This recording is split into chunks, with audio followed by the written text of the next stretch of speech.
Avec son invité ce soir dans ce studio, François Calfon, conseiller régional d'Île-de-France et membre du bureau national du PS. Bonsoir François Calfon. Bonsoir.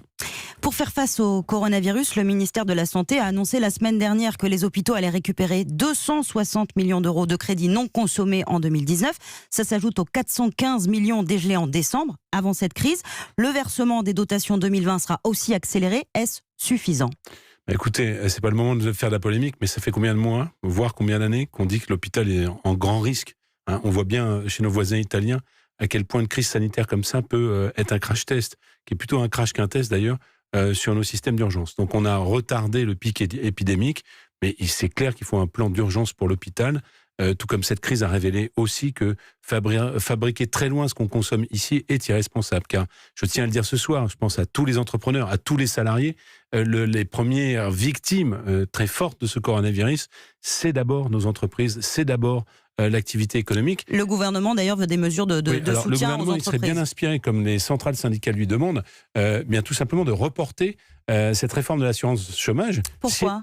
Mais parce que si elle s'applique, vous avez 1 million de demandeurs d'emploi, et on va en prendre des demandeurs d'emploi, qui seront privés de droits par la simple application de cette réforme de l'assurance chômage. Donc, est-ce qu'on a besoin de ça maintenant ? J'ai entendu que peut-être pour des raisons de bon sens, ou peut-être pour des raisons financières, nous reportions la privatisation d'Aéroports de Paris. Je veux être positif ce soir en disant que c'est peut-être des raisons de bon sens, c'est pas que des raisons financières, comme Madame la sous-secrétaire d'État à l'économie nous a indiqué il est temps d'acheter en bourse. Bon, vous parlez d'Agnès Pannier-Runacher. Fermons la parenthèse. Mais en fait, il faut des mesures sectorielles extrêmement puissantes, c'est clair.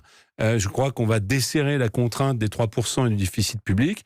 On a beaucoup parlé de reporter les charges pour les PME, TPE, notamment du secteur de l'événementiel ou du tourisme. Le monde de la culture, du tourisme, et moi, qui souffre beaucoup. Je crois qu'il faut le dire très fortement, à situation exceptionnelle, mesure exceptionnelle, peut-être que sur le trimestre de pic d'épidémie dans lequel nous sommes, c'est pas le report des charges qu'il faut, c'est l'annulation des charges, car après tout, c'est un boulet que ces entreprises vont continuer à porter bien au-delà du pic épidémique dans lequel nous sommes. Alors il y a donc les conséquences économiques, sanitaires évidemment, et puis il y a dimanche, le premier tour des élections municipales. Est-ce que vous redoutez que la participation soit affectée par cette épidémie ?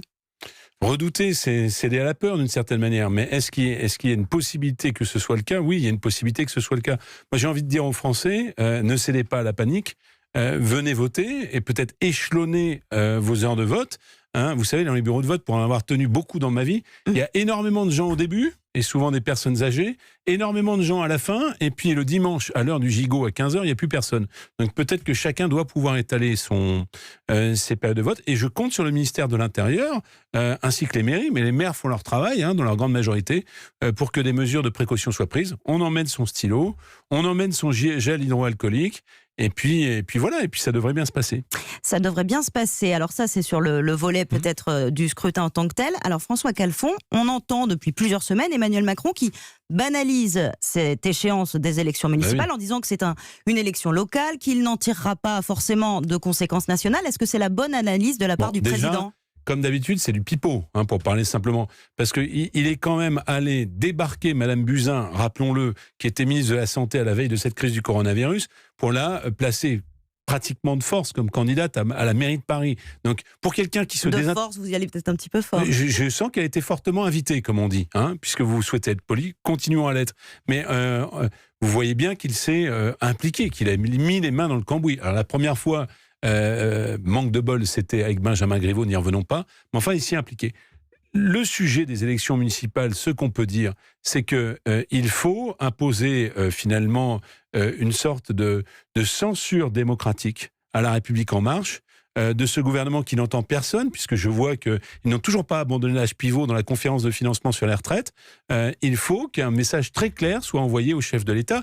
Il le sera, me semble-t-il, car finalement, autant nous ne pouvons pas dire qui gagnera, mais on sait déjà que la République En Marche est en mauvaise posture. Alors, il ne s'agit pas d'être dans la revanche, mais il s'agit d'envoyer un carton jaune à ce gouvernement qui, décidément, n'entend pas les Français sur des sujets essentiels tels que l'organisation de la solidarité et avant, je le rappelle, l'organisation de la santé, puisque l'hôpital est en grande difficulté. Alors, François Calfon, on va rappeler pour nos auditeurs que vous êtes bien placé au Parti Socialiste pour avoir vécu un vote sanction. Rappelons que les municipales de 2014, c'était le PS qui est au pouvoir. Vous aviez perdu plus de 150 villes de plus de 9000 habitants. Là, En Marche, finalement, n'a pas grand-chose à perdre vu qu'ils partent de très bas.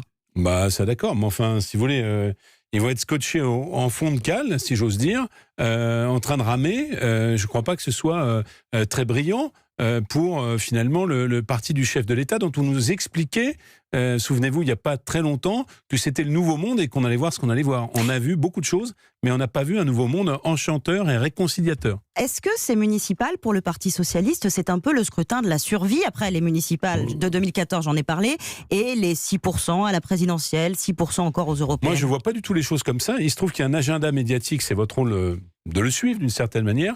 Mais moi, je sais que à Nantes, à Rennes, à Lille, à Paris, dans beaucoup de métropoles, les gens sont contents du travail qui sont faits par nos maires sortants et que nous avons su finalement nous inscrire dans des rassemblements très larges de la gauche. Or, finalement, que veulent les gens?